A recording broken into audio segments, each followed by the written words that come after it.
नमस्ते, प्रणाम, जय श्री राम जी, राधे राधे। आप सबकी स्वागत करती हूँ अपने यूट्यूब चैनल में। तो आज मैं बहुत ही प्यारा बेटी विवाह कन्यादान गीत लेकर आई हूँ। तो आप लोग बने रहिएगा, जरूर सुनिएगा। हमारे इस कन्यादान गीत को कैसा लगेगा कमेंट बॉक्स में जरूर लिखिएगा। अच्छा लगेगा तो लाइक शेयर जरूर करिएगा हमारे इस गीत वीडियो को। चलिए मैं सुनाने जा रही हूँ। मेरी प्यारी बहनी दीदी माताएं बने रहिएगा सुनने के लिए।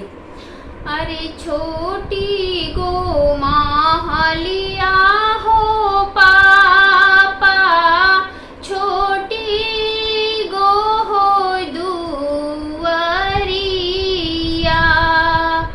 अरे छोटी गो माहलिया हो पापा, छोटी गो हो दुआरिया।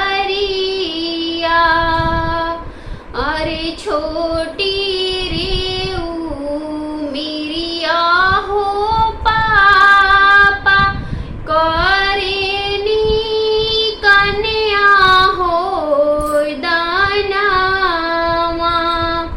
अरे छोटी रे उमिरिया हो पापा, करेनी कन्या हो दानवा। अरे छूटल जाला जी पापा, नई हर के हो लोगावा। अरे छूटल जाला जी पापा, नई हर के हो लोगावा।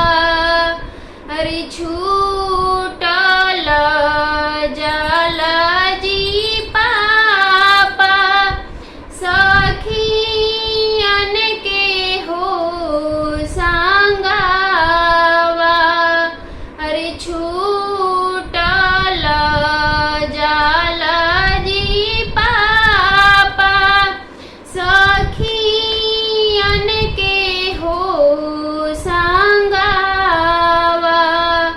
अरे हमारा के भेजनिए पापा, रउआ दूरा हो देसावा। अरे हमारा के भेजनी जी पापा, रउआ दूरा हो देसावा। अरे कौमानी करनमा जी पापा, तेजनी सुंदर हो धियावा।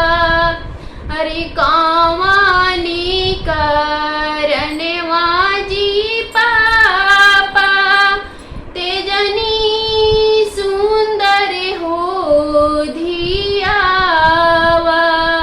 अरे छोटी गो माहलिया हो पापा, छोटी गो हो दुआरिया। अरे छोटी रे उमिरिया जी पापा, करीले कन्या हो दानवा। तो मेरी प्यारी बहनी दीदी माताएं ये गीत कैसा लगा आप लोग जरूर कमेंट करिएगा। तब तक के लिए बाय बाय, नमस्ते।